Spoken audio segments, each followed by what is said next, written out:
Por 7 largos años, un hombre caminó libremente por la nación de Colombia. Se movía por pueblos y ciudades, un fantasma a simple vista. Era vendedor mendigo, un extraño amigable, pero debajo de estas muchas máscaras escondía un secreto monstruoso, una oscuridad tan profunda que desafía una explicación sencilla. Este hombre atacó a los más inocentes, a los más vulnerables entre nosotros. Sus víctimas fueron niños, sus brillantes futuros robados de las maneras más brutales imaginables. Su confianza era su arma, y su esperanza era su señuelo. Dejó un rastro de inimaginable dolor que se extendía de un extremo al otro del país, una cicatriz en el alma nacional. Sus métodos eran calculados e indescriptiblemente crueles. Explotó la pobreza y la negligencia, ofreciendo un dulce, una pequeña cantidad de dinero o la falsa promesa de una vida mejor. Era un depredador que entendía el paisaje de la desesperación mejor que nadie. Llevó a sus desprevenidas víctimas lejos de la seguridad de sus mundos, a zonas rurales aisladas donde nadie podía escuchar sus gritos. Era un maestro del disfraz y el engaño, un camaleón del mal que adaptaba su identidad para satisfacer sus horribles necesidades. Su nombre, una vez desconocido, se convertiría en sinónimo de maldad pura e inalterada. Es un nombre que todavía envía un escalofrío por la espalda de una nación. Su nombre es Luis Alfredo Garavito. Para el mundo, sin embargo, sería conocido por un título más apropiado y aterrador: La Bestia. Esta no es solo una historia sobre un solo hombre, sino una historia sobre la oscuridad que puede acechar justo debajo de la superficie de la vida cotidiana. Es una escalofriante crónica de cómo un individuo logró perpetrar un reinado de terror que duró casi una década, dejando un legado de dolor que continúa persiguiendo a innumerables familias. Hoy, profundizaremos en su historia, explorando la cronología de sus horribles crímenes con todos los detalles sin filtros que a menudo se han dejado sin contar. Seguiremos su camino cronológicamente, desde los primeros casos documentados hasta la desesperada persecución final que puso fin a su racha de terror. Este es un viaje al corazón de uno de los casos de crímenes reales más perturbadores de la historia. Examinaremos la evidencia, los patrones y los fallos que le permitieron operar durante tanto tiempo sin ser atrapado. Prepárate para comprender la historia completa y horrible del hombre que se ganó el título del peor asesino en serie del mundo. Su historia es difícil de escuchar, pero es una que exige ser contada, ser comprendida y nunca ser olvidada. Las historias que exploramos aquí no son solo para entretener. Son un recordatorio serio de las cosas oscuras que existen en nuestro mundo. Nos metemos en casos de verdad, viendo cómo piensan los criminales y los misterios que a menudo rodean los momentos más oscuros de la historia humana. Son historias de víctimas que merecen ser recordadas y de investigaciones complicadas que buscan hacer justicia, aunque no sea perfecta. Son relatos que nos hacen pensar diferente sobre la sociedad y nos obligan a enfrentar verdades incómodas sobre cómo somos los humanos. Creemos que al entender estos eventos, podemos aprender cosas importantes sobre cómo prevenir, cómo hacer justicia y cómo ser compasivos. Si crees que es importante contar estas historias, si te interesa entender los detalles de casos criminales reales, entonces has encontrado el lugar correcto. Nuestro objetivo es presentar estas historias con la seriedad y el respeto que merecen, yendo más allá de los titulares llamativos para ofrecer un análisis completo y bien pensado. Estamos comprometidos a crear contenido que informe y haga pensar. Los casos que cubrimos a menudo son complicados, llenos de dudas morales y preguntas sobre el sistema que se quedan mucho tiempo después de que se cuenta la historia. Te invitamos a unirte a nosotros en este viaje de descubrimiento y recuerdo. Para poder seguir haciendo documentales detallados como este, necesitamos tu apoyo. Al suscribirte al canal, te unes a una comunidad dedicada a mantener vivas estas historias importantes y a menudo olvidadas. Activar la campanita de notificaciones asegura que serás el primero en saber cuándo sacamos una nueva investigación, permitiéndote estar al tanto de nuestro trabajo. Tu participación nos ayuda a llegar a más gente, llevando estas historias importantes a más personas en todo el mundo. Cada suscripción es un voto por historias de crímenes reales que son profundas y responsables. Además, darle un me gusta a este video nos ayuda muchísimo. Le dice a la plataforma que este contenido es valioso y que merece ser compartido, permitiéndonos seguir nuestra misión de contar las historias que el mundo quizás preferiría olvidar. Esto es más que solo cuentos de oscuridad. Son lecciones poderosas sobre la fortaleza, la justicia y la importancia duradera de la memoria. Tu apoyo hace posible que honremos a las víctimas asegurándonos de que sus historias nunca sean silenciadas. Únete a nosotros ahora y comencemos la difícil pero necesaria tarea de explorar la crónica de la bestia. Para entender al monstruo, primero debemos mirar al niño. Luis Alfredo Garavito Cubillos nació el 25 de enero de 1957 en un pequeño pueblo rural llamado Génova, ubicado en la región cafetera de Quindío, Colombia. Su lugar de nacimiento no era un paraíso idílico en el campo, sino un paisaje de profunda pobreza y abandono social.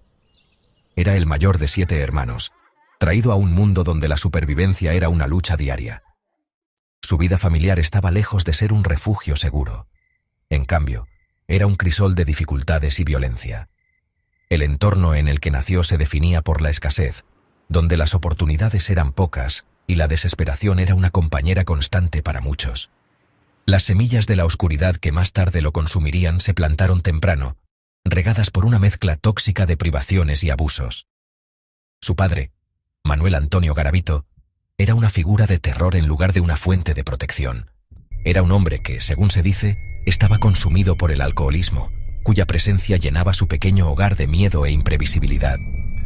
El hogar era un lugar de extrema agitación física y emocional. El joven Luis fue sometido a palizas implacables y castigos brutales por las más mínimas infracciones. Esta exposición constante a la violencia de su propio padre distorsionó su comprensión de la autoridad, el poder y las relaciones humanas desde sus primeros días. Aprendió que la crueldad era una herramienta utilizada por quienes tenían el control, una lección que se retorcería grotescamente en su vida adulta. El mundo le enseñó que el dolor era un lenguaje, y era el único que parecía aprender con fluidez. Esta brutal educación dejó cicatrices imborrables en su psique en desarrollo. Desde muy joven, Garavito exhibió claros signos de profunda inestabilidad emocional. Se le describía como un niño retraído y volátil, propenso a arrebatos repentinos de ira que parecían desproporcionados a cualquier detonante. Le costaba establecer conexiones con sus compañeros, aislándose de las interacciones sociales normales de la infancia. Este aislamiento no era solo una preferencia, sino un síntoma de un daño más profundo. Sus primeros años no estuvieron llenos de juegos y aprendizajes, sino de miedo y supervivencia.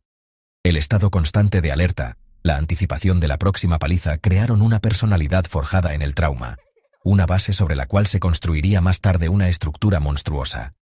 No se puede pasar por alto el contexto de la Colombia rural a mediados del siglo XX. Era una sociedad que lidiaba con sus propios problemas arraigados de violencia, pobreza y falta de presencia estatal en muchas áreas remotas. Niños como Garavito a menudo eran invisibles, su sufrimiento oculto detrás de las puertas cerradas de los hogares familiares y pasado por alto por un sistema que estaba mal equipado para protegerlos. Este telón de fondo social de negligencia proporcionó un terreno fértil para que un depredador creciera desapercibido. Su tormento personal fue un microcosmos de una lucha nacional más grande, y la falta de intervención o apoyo significó que el niño problemático fue dejado a su suerte, sus demonios internos supurando sin control ni desafío. La violencia física que Garavito sufrió a manos de su padre fue solo una parte de su tormento. Las heridas más dañinas que le infligieron fueron de una naturaleza diferente, más insidiosa. Según sus propias confesiones posteriores y evaluaciones psicológicas, su infancia estuvo marcada por horribles abusos sexuales.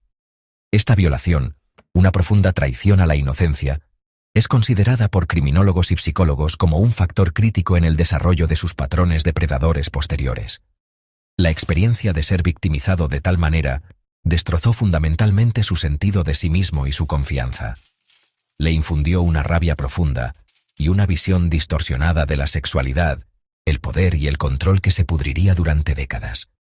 Este abuso no fue un evento único, sino una pesadilla recurrente que moldeó su percepción del mundo. Creó un ciclo de trauma donde la víctima se obsesiona con la dinámica de poder presente en su propia victimización. En muchos casos, esto lleva a la compulsión de recrear el trauma, pero con una horrible inversión de roles. Garavito más tarde proyectaría su propia experiencia como víctima hacia afuera, proyectando su agonía interna en otros. Los niños a los que atacó eran espejos de su propia inocencia robada. En su mente retorcida, Lastimarlos era quizás una forma de atacar la fuente de su propio dolor, un intento desesperado y depravado de reclamar el poder que una vez le fue brutalmente arrebatado. La combinación de abuso físico y sexual creó una tormenta perfecta de daño psicológico. Más tarde en la vida, fue diagnosticado con varios trastornos de personalidad, pero las raíces de estas condiciones se remontan a estos años formativos. Aprendió a compartimentar sus emociones, a presentar un exterior benigno mientras una tormenta de odio y fantasías violentas se desataba en su interior. Esta capacidad de disociarse, de separar sus acciones de cualquier sentido de empatía o remordimiento, se convertiría en una característica clave de su carrera criminal. Era, en esencia, una cáscara hueca de persona, llena solo de los ecos de su propio trauma y un ardiente deseo de infligir ese mismo dolor al mundo. Su educación fue esporádica y, en última instancia, insignificante. El caos de su vida hogareña y su propia agitación interna hicieron imposible cualquier tipo de aprendizaje formal. Abandonó la escuela a una edad temprana, lo que limitó aún más sus perspectivas y profundizó su alienación social. Sin educación ni apoyo familiar estable, fue arrastrado a la deriva. Esta falta de estructura y orientación lo dejó para navegar por el mundo con una brújula moral rota y una psique plagada de patologías. El niño al que nunca se le ha dado la oportunidad de sanar se estaba convirtiendo en un hombre, y la oscuridad que se había cultivado dentro de él estaba lista para encontrar su expresión en el mundo exterior. Sin educación ni conexiones familiares en las que apoyarse, Luis Garavito se vio forzado a vivir al margen de la sociedad desde muy joven. Empezó a vagar, aceptando una serie de trabajos humildes que no requerían habilidades y no ofrecían futuro alguno. Trabajó como vendedor ambulante, vendedor de billetes de lotería y obrero general, roles que lo mantuvieron transitorio y anónimo. Este estilo de vida nómada se convirtió en una parte central de su identidad. Estaba en constante movimiento. Nunca se quedaba en un lugar el tiempo suficiente para formar lazos o llamar la atención. Esta falta de raíces fue tanto una consecuencia de su pasado roto como una herramienta para sus futuros crímenes. Le permitió convertirse en un fantasma, un hombre sin un lugar fijo en el mundo. Su trabajo como vendedor viajero fue particularmente significativo. Le dio una razón legítima para viajar por los vastos y variados paisajes de Colombia. Se movía de pueblo en pueblo, de ciudad a puesto remoto, familiarizándose íntimamente con la geografía de la nación. Más importante aún, aprendió a navegar el terreno social de la pobreza. Pasaba sus días en estaciones de autobús, plazas de pueblo y mercados, los mismos lugares donde se podían encontrar niños vulnerables y sin supervisión. Los observaba, estudiaba sus rutinas y aprendía a explotar sus circunstancias. Su profesión se convirtió en la tapadera perfecta para sus incipientes instintos depredadores, permitiéndole cazar a plena vista. Este viaje constante también sirvió para aislarlo aún más. Era un eterno forastero, un extraño en cada pueblo que visitaba. Esta falta de lazos comunitarios significaba que no había nadie que lo hiciera rendir cuentas, nadie que notara su comportamiento cada vez más errático o que cuestionara su presencia. Existía en las brechas de la sociedad, moviéndose por el país como un virus, invisible y sin control. Este anonimato fue su mayor arma. Le permitió cometer un crimen en una región y simplemente desaparecer, reapareciendo a cientos de kilómetros de distancia para empezar de nuevo. El tamaño del país y la limitada comunicación entre las fuerzas policiales regionales en la década de 1990 lo hicieron casi imposible de rastrear. Mientras viajaba, su mundo interno seguía oscureciéndose. Las fantasías violentas que habían echado raíces en su infancia comenzaron a exigir una salida. Su vida en la carretera le proporcionó un sinfín de posibles víctimas y lugares aislados. Era un hombre solo, una figura solitaria que se movía por el mundo con un propósito horrible tomando forma dentro de él. Sus viajes ya no eran solo para vender baratijas o ganarse la vida con dificultad. Se estaban convirtiendo en expediciones de caza. Los caminos solitarios, los campos olvidados y los densos bosques de Colombia se estaban transformando de un simple paisaje en sus terrenos de matanza personales, y la nación ignoraba por completo que un monstruo trazaba metódicamente su rumbo por su corazón. En 1992, Colombia se enfrentó a un nuevo horror. Luis Garavito, ya no solo una sombra, comenzó su reinado de terror. Sus primeros crímenes se desarrollaron en Risaralda, una región de cafetales y rincones escondidos, perfecta para un depredador. Garavito apuntó a niños empobrecidos, de edades entre los 8 y los 16 años, niños que la sociedad ya había olvidado. Los atraía con promesas de trabajo o comida, explotando su desesperación. Daniel Vargas, de solo 11 años, fue la primera víctima conocida, atraído por la falsa amabilidad de Garavito. El ritual era siempre el mismo: ganarse la confianza, llevarlos lejos y desaparecer en el paisaje. Para los niños, esperanza. Para Garavito, una cacería calculada. 1992 fue solo el comienzo de una pesadilla que acecharía a Colombia durante años. El método de Garavito era escalofriantemente preciso. Se disfrazaba de sacerdote, mendigo, trabajador social, adaptándose a cualquier entorno. Su acercamiento era gentil, ofreciendo comida o pequeños trabajos para ganarse la confianza. Una vez que el niño aceptaba, los llevaba a largas y desorientadoras caminatas a áreas remotas. A veces, les daba alcohol para debilitar su resistencia. Cuando estaban aislados, su máscara caía, ataba, agredía y asesinaba a sus víctimas, usualmente con un cuchillo. Escondía los cuerpos en tumbas poco profundas, luego desaparecía. Cada paso era calculado, cada acto un refinamiento de su crueldad. Garavito no era solo un asesino, era un maestro manipulador, aprovechándose de la esperanza misma. Los crímenes de Garavito se extendieron rápidamente de Risaralda al Valle del Cauca, Caldas y Quindío. Él explotó la fracturada aplicación de la ley en Colombia, moviéndose de pueblo en pueblo antes de que los patrones pudieran ser detectados. Cada región vio solo tragedias aisladas, nunca el alcance completo. En un solo año, pudo cobrar más de 20 vidas, cada caso tratado como una desgracia local. Nadie conectó los puntos. Nadie vio al monstruo moviéndose entre ellos. Las montañas y valles se convirtieron en su coto de caza, la nación ignorante de la escala de sus crímenes. Garavito aprendió, se adaptó y se volvió más audaz con cada víctima. La pesadilla de Colombia apenas comenzaba a tomar forma.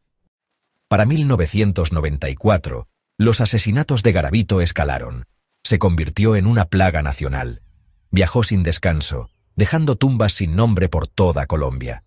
En su punto más alto, asesinaba a un niño cada pocas semanas, a veces a plena luz del día. Su constante movimiento lo mantuvo invisible.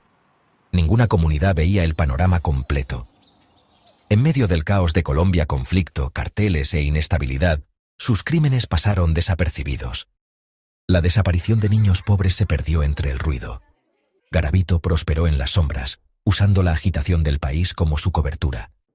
Su reinado de terror alcanzó su punto máximo, escondido a plena vista.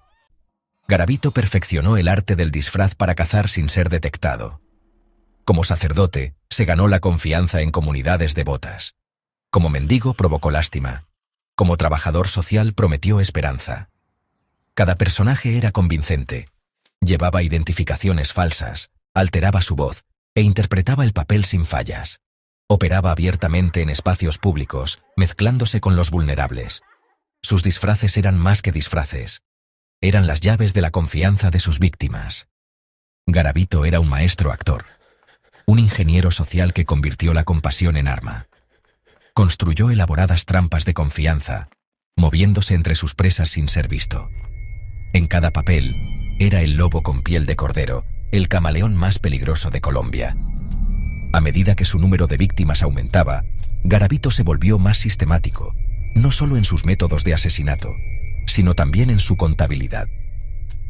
Comenzó a llevar consigo cuadernos, pequeños libros de contabilidad sin pretensiones que contenían los espantosos detalles de su campaña de terror. No eran los desvaríos de una mente desorganizada.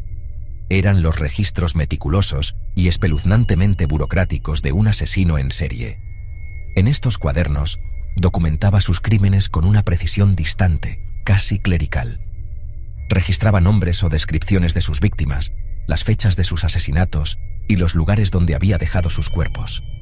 Era el historiador de sus propias atrocidades, compilando un archivo secreto de la muerte. Las entradas en estos libros de contabilidad eran una ventana horrible a su psique. Junto a los nombres y las fechas, a menudo incluía dibujos toscos. Algunos eran bocetos de sus víctimas, retratos inquietantes de las caras inocentes que había destruido.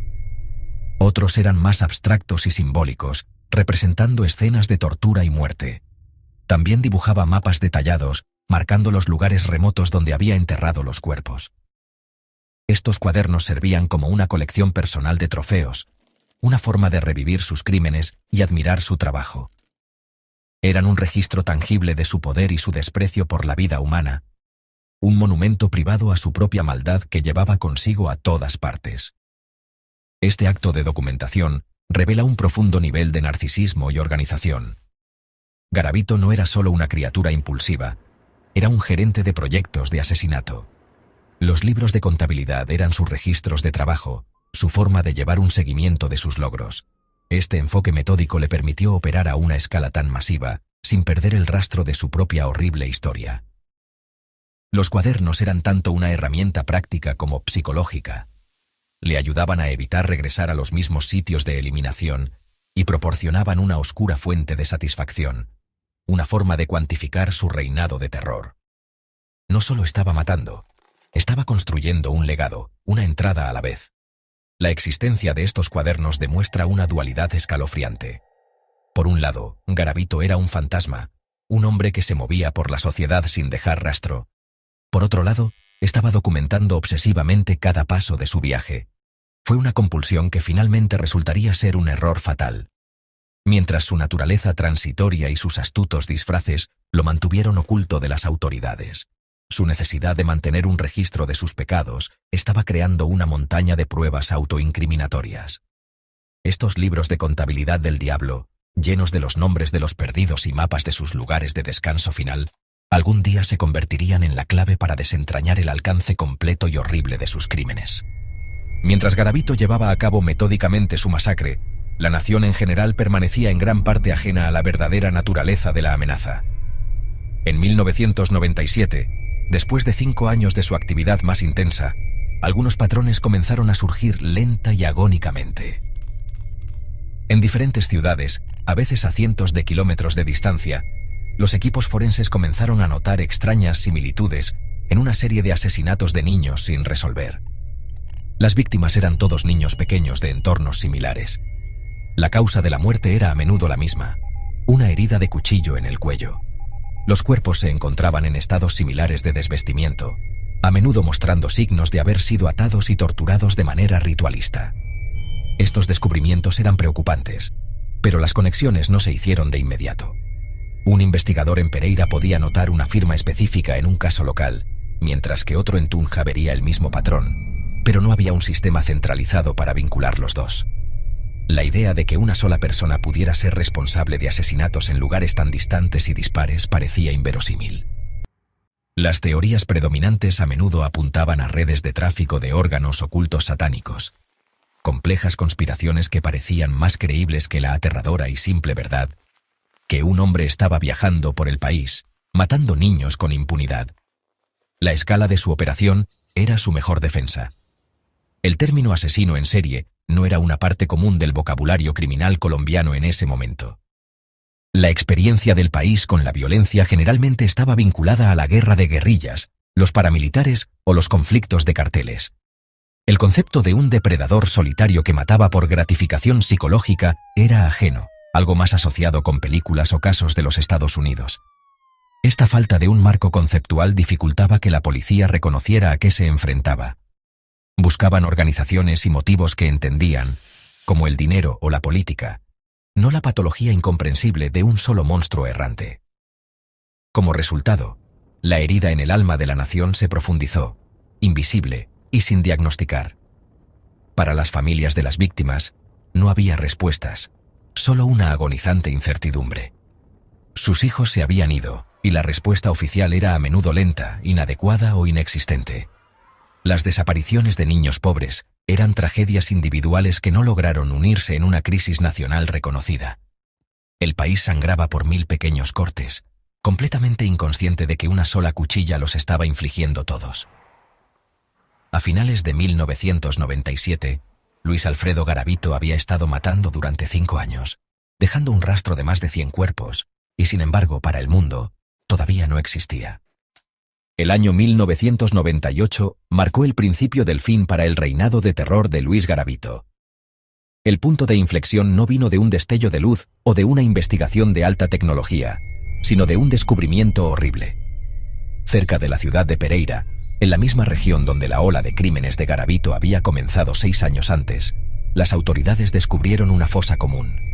Era una escena de horror inimaginable. Las fosas poco profundas contenían los restos de varios niños. Sus pequeños esqueletos contaban una historia silenciosa de violencia brutal. Esto ya no era un caso de un solo asesinato aislado. Esto era un vertedero. El descubrimiento causó una conmoción en la comunidad local y por primera vez obligó a los investigadores a enfrentar la posibilidad de un asesino que era mucho más prolífico de lo que jamás habían imaginado. La investigación de la fosa común de Pereira fue dirigida por un fiscal decidido llamado Pedro Morales. Él y su equipo del CTI, el Cuerpo Técnico de Investigación, se negaron a tratar estas muertes como incidentes separados. Analizaron meticulosamente la evidencia del lugar, notando las consistencias escalofriantes en la forma en que las víctimas fueron asesinadas y enterradas. La firma era innegable, las ataduras, los tipos específicos de lesiones, las señales de tortura. Morales empezó a sospechar que no estaban tratando con una organización criminal, sino con el trabajo de un solo individuo, altamente organizado. Inició un proceso minucioso de comparar esta evidencia con otros asesinatos de niños sin resolver, no solo en su región, sino en todo el país. Esta era una tarea monumental. El equipo de Morales comenzó el lento y arduo trabajo de construir una base de datos nacional de casos similares. Contactaron a las fuerzas policiales en otros departamentos, solicitando archivos sobre cualquier asesinato, sin resolver de niños pequeños que encajaran con el perfil. El proceso fue obstaculizado por la burocracia y la falta de registros centralizados, pero lentamente, una imagen horrible comenzó a tomar forma. Llegaron informes de Tunja, Valledupar y docenas de otras ciudades. El modus operandi era el mismo en todas partes. Por primera vez, los investigadores estaban viendo el alcance completo y aterrador del problema. Estaban tirando de un solo hilo que estaba comenzando a desentrañar un tapiz de muerte que se extendía por toda la nación. La evidencia que reunieron señalaba a una figura fantasmal. Los testimonios de los testigos, aunque escasos, describían a un hombre que cambiaba su apariencia, un viajero que siempre estaba en movimiento. Comenzaron a construir un perfil de su sospechoso, un hombre probablemente de unos 40 años, un nómada que conocía los caminos rurales del país y un maestro de la manipulación que podía ganarse la confianza de un niño. No tenían un nombre, no tenían una cara, pero tenían un patrón, una firma clara, repetitiva y monstruosa. La cacería finalmente había comenzado. Las autoridades ya no solo respondían a tragedias individuales, estaban buscando activamente a una bestia. El avance crucial no provino de las fosas comunes, sino de un ataque fallido. El 22 de abril de 1999, en la ciudad de Villavicencio, Garavito intentó secuestrar y agredir a otro niño. Pero esta vez, algo salió mal. El niño logró escapar de sus manos y corrió por su vida, pidiendo ayuda a gritos. Sus gritos alertaron a los residentes cercanos y a una patrulla de policía local. Respondieron rápidamente, acorralando a un hombre desaliñado y agitado que encajaba con la descripción general del atacante. Fue arrestado en el acto por intento de agresión sexual. El nombre que le dio a la policía fue Luis Alfredo Garavito. Para los oficiales que lo arrestaron, era solo otro delincuente de bajo nivel, otro caso triste que procesar. No tenían idea de a quién acababan de atrapar. Mientras estaba bajo custodia por este cargo menor, el comportamiento de Garavito levantó sospechas. Era evasivo e inusualmente nervioso. La policía decidió registrar la mochila gastada que llevaba. Lo que encontraron dentro convirtió un arresto de rutina en la captura del siglo. La bolsa no contenía las pertenencias de un simple vagabundo. En cambio, contenía un tesoro de pruebas autoincriminatorias. Había fotografías de niños. Había trozos de papel con nombres y notas crípticas. Y lo más importante, estaban los cuadernos. Los libros de contabilidad del diablo. La policía había tropezado con el archivo secreto y meticulosamente guardado de toda su carrera asesina. Los investigadores en Villavicencio, conscientes de la alerta nacional sobre un asesino en serie de niños, comprendieron de inmediato el significado potencial de su hallazgo. Se pusieron en contacto con el grupo de trabajo central dirigido por el fiscal Pedro Morales.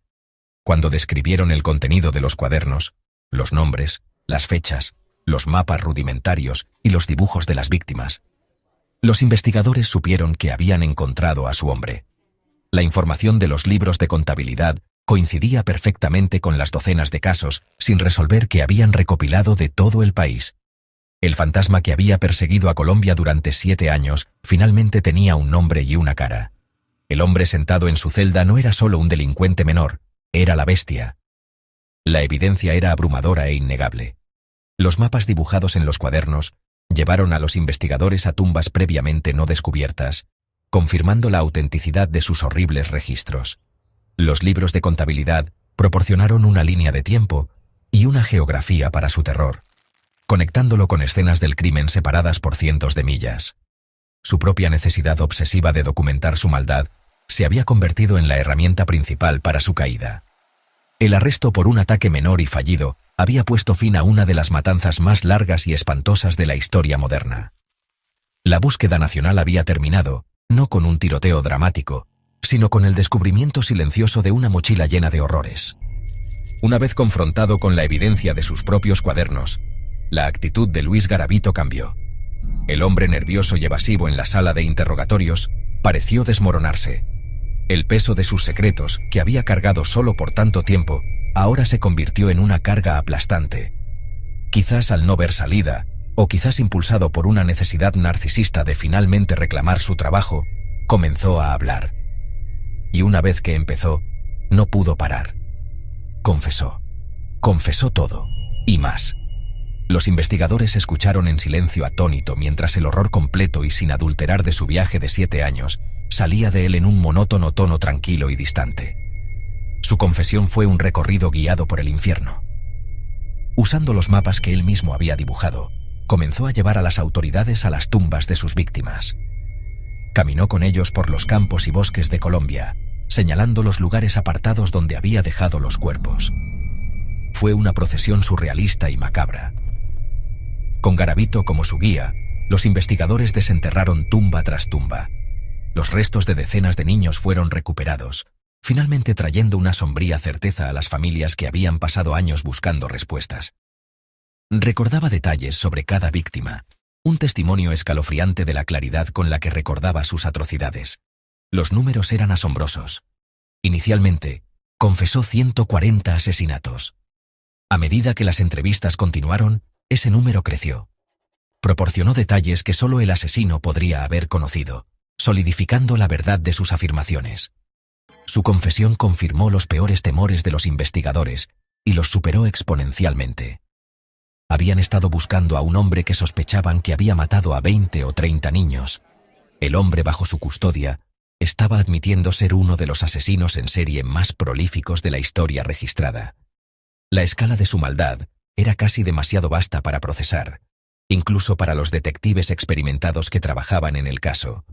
Con su confesión y la montaña de evidencia física, la fase de investigación estaba completa. La bestia finalmente estaba en una jaula. Luis Alfredo Garavito, el hombre de 1000 caras, el fantasma que había vagado por el país como una plaga mortal, fue desenmascarado. La nación se tambaleó mientras los medios de comunicación comenzaron a informar sobre la historia. El nombre Garavito quedó grabado en la conciencia pública, convirtiéndose en sinónimo de maldad absoluta.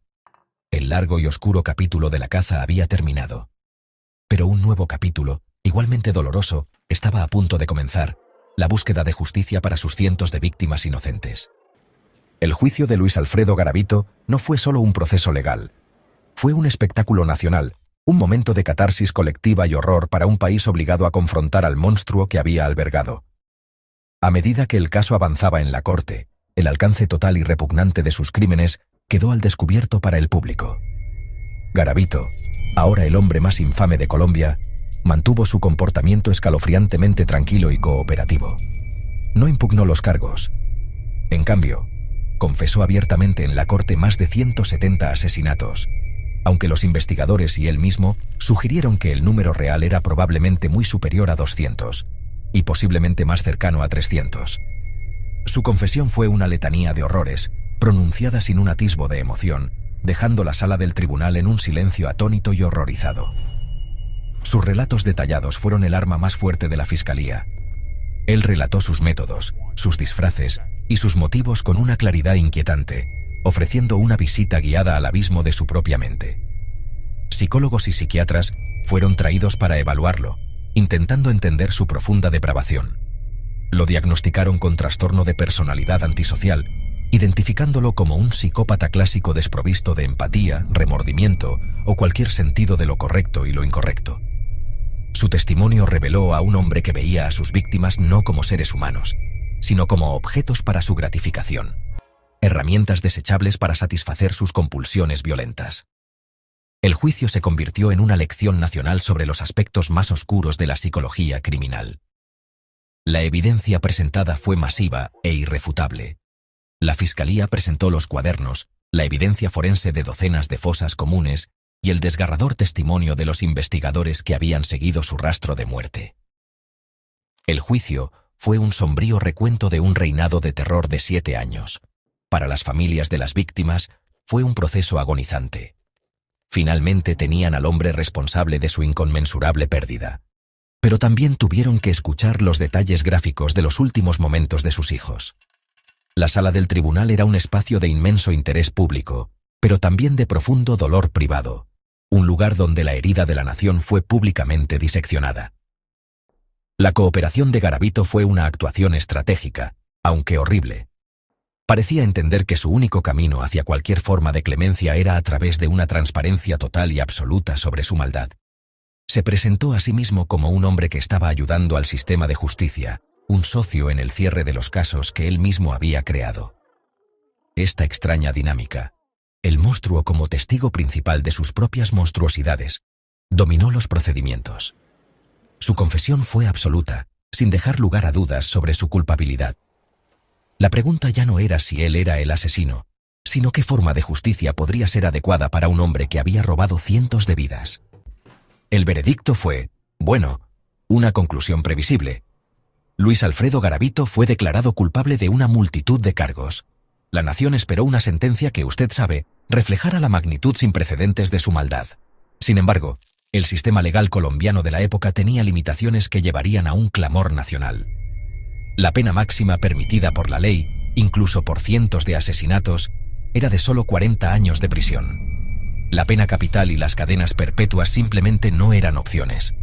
Este tope legal ya era considerado por muchos como sorprendentemente insuficiente para los crímenes cometidos por la bestia, un hombre que había creado, por sí solo, una tragedia nacional de proporciones históricas. La sentencia, sin embargo, se volvería aún más controvertida. Debido a que Garavito había confesado, cooperado con las autoridades y los había llevado a las tumbas de sus víctimas, se hizo elegible para reducciones de sentencia según la ley colombiana. Su sentencia máxima de 40 años fue drásticamente reducida. En una decisión que provocó indignación y asombro generalizados, su sentencia final se redujo a solo 22 años de prisión. Por asesinar a más de 170 niños, Garavito cumpliría una pena que equivalía a menos de 2 meses por cada vida que había extinguido brutalmente.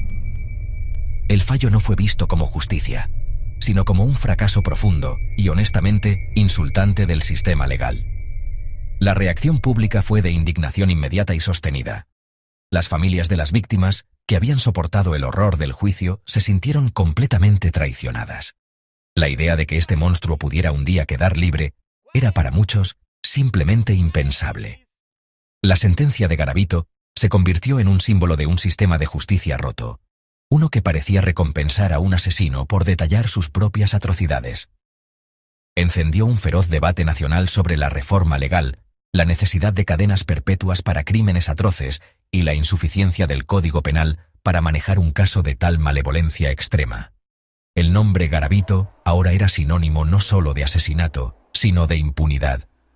Mientras estaba en prisión en la instalación de alta seguridad en Valledupar, Garavito continuó su actuación. Afirmó haber encontrado a Dios, convirtiéndose al cristianismo y expresando un arrepentimiento cuidadosamente redactado por sus pecados. Muchos vieron esta transformación con profundo escepticismo, viéndola como otra manipulación, otro disfraz usado por el camaleón del mal en un intento de futura libertad condicional o beneficios adicionales. El escándalo de su sentencia indulgente se cernió sobre el país durante décadas, un recordatorio constante y doloroso de que, si bien la bestia había sido enjaulada, la balanza de la justicia se sentía inquietantemente desequilibrada, dejando una cicatriz permanente en la fe de la nación en sus propias leyes. Por más de 2 décadas, Luis Garavito permaneció tras las rejas de la prisión de máxima seguridad en Valledupar. Su nombre, ya sabes, resurgiría periódicamente en las noticias, a menudo ligado a la aterradora posibilidad de su liberación, a medida que su corta sentencia se acercaba a su fin. Cada mención era una nueva ola de dolor para las familias de sus víctimas y una fuente de ansiedad nacional. El hombre que había aterrorizado al país durante 7 años continuó proyectando una larga y oscura sombra desde dentro de su celda. Era la encarnación viva del fallo más evidente de un sistema legal, un recordatorio constante de la justicia que nunca fue servida por completo. Su continua existencia fue una herida que se negó a cerrarse para una nación que había sido tan profundamente marcada por sus acciones. En los últimos años de su vida, la salud de Garavito comenzó a fallar. El monstruo que había infligido tanta muerte ahora se enfrentaba a su propia mortalidad. Fue diagnosticado con varias formas agresivas de cáncer, incluyendo leucemia y un tumor en su ojo. El depredador que una vez fue temido se convirtió en un recluso frágil y enfermo, su cuerpo sucumbiendo a una enfermedad que, a diferencia de sus víctimas, no pudo escapar ni engañar. Fue trasladado varias veces de la prisión a un hospital local para recibir tratamiento, una figura frágil cuyo deterioro físico reflejaba la decadencia moral que había definido su vida. La noticia de su enfermedad fue recibida con una compleja mezcla de emociones en toda Colombia, una tranquila anticipación de un final que muchos sentían que era muy esperado.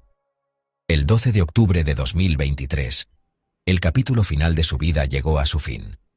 Luis Alfredo Garavito murió en un hospital de Valledupar, sucumbiendo a las complicaciones de su larga enfermedad.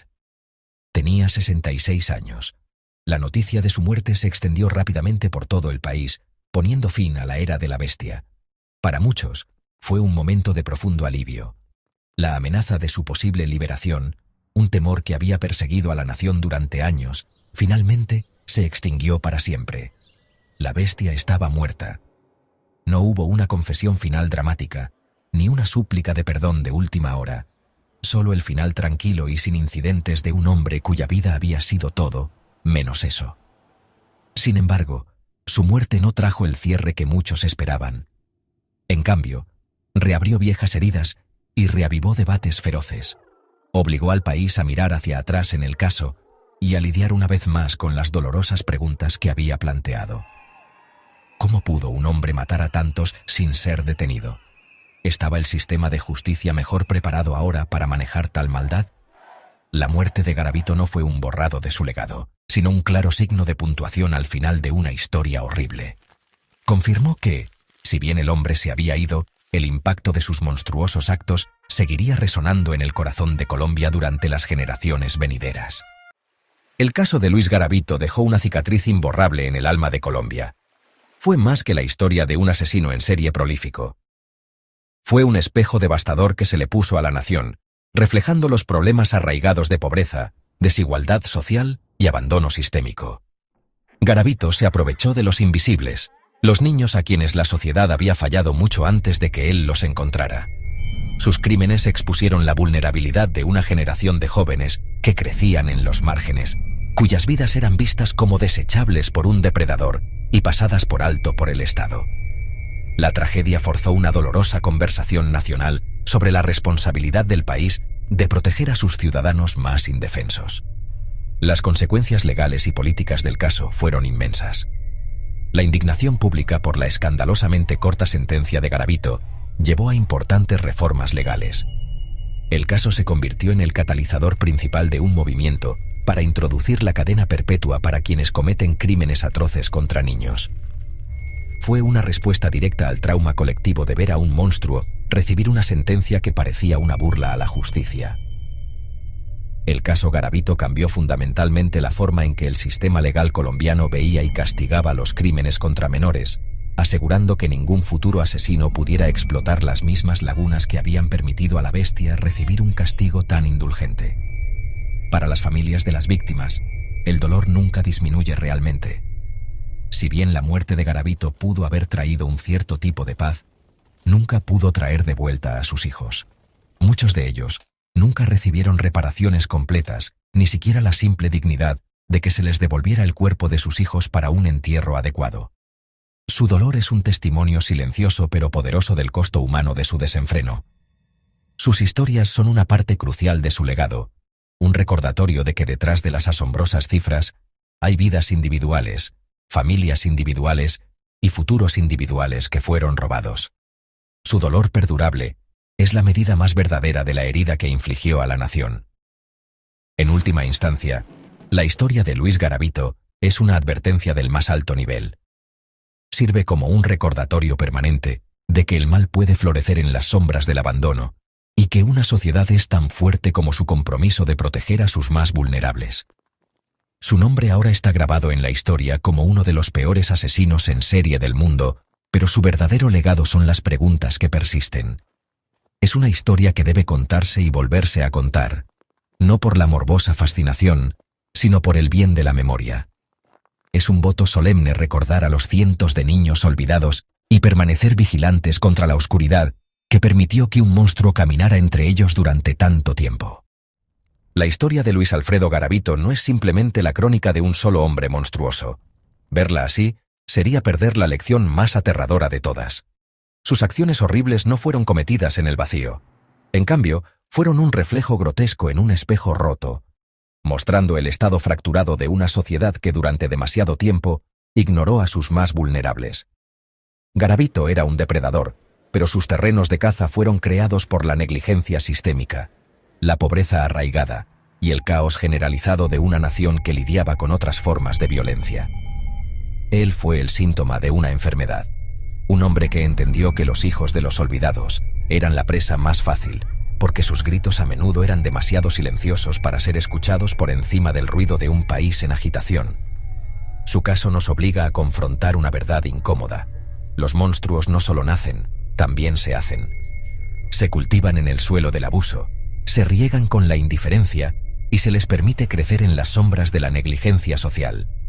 La infancia de Garavito, marcada por una violencia y un trauma inenarrables, plantó las semillas del hombre en que se convertiría. Si bien esto de ninguna manera excusa sus horribles crímenes, sirve como un recordatorio escalofriante de que el ciclo de la violencia es una fuerza poderosa y destructiva.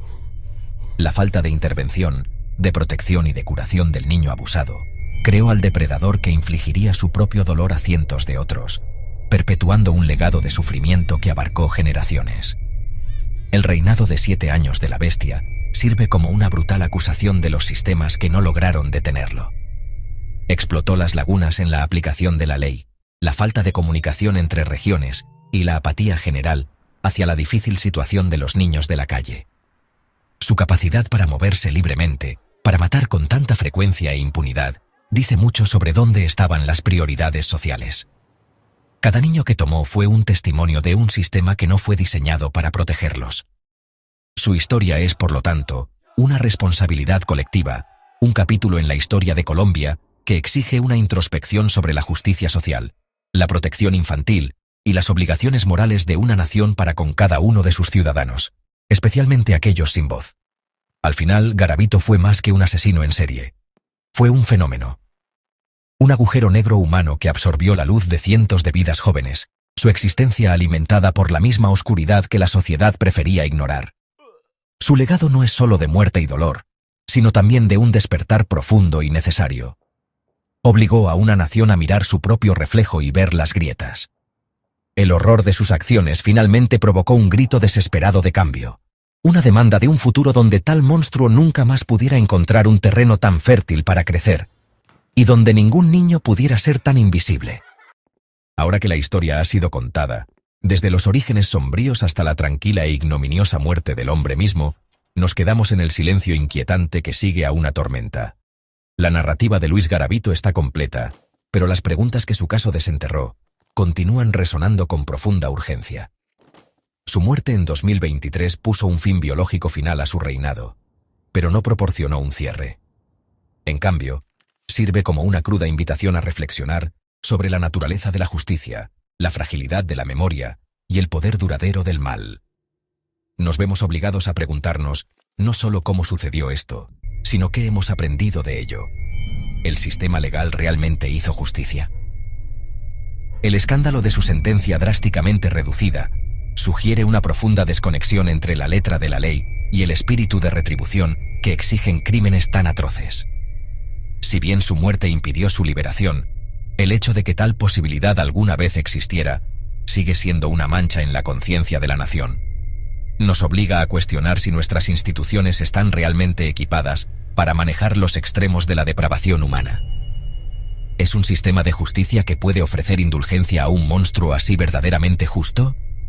¿O es un mecanismo defectuoso que debemos esforzarnos constantemente por reformar y fortalecer frente a un horror inimaginable? Al alejarnos de los detalles sombríos, debemos considerar el propósito de contar una historia así. No es un ejercicio de curiosidad morbosa ni una búsqueda de sensacionalismo. Más bien, es un acto de recuerdo. Es un deber solemne hacia las más de 170 víctimas confirmadas y los probables cientos más, cuyos nombres y rostros han sido eclipsados por la infamia de su asesino. Al relatar su destino, nos negamos a que sean estadísticas olvidadas. Les damos una presencia en nuestra memoria colectiva, honrando sus vidas robadas al aprender de la tragedia que los consumió.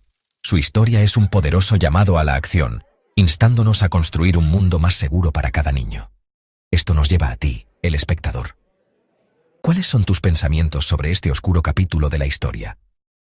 ¿Crees que la justicia, en cualquier forma significativa, se hizo finalmente en el caso de Luis Alfredo Garavito? ¿Qué lecciones debería aprender la sociedad de esto para evitar que tales atrocidades vuelvan a ocurrir? Tus reflexiones son una parte vital de esta conversación en curso.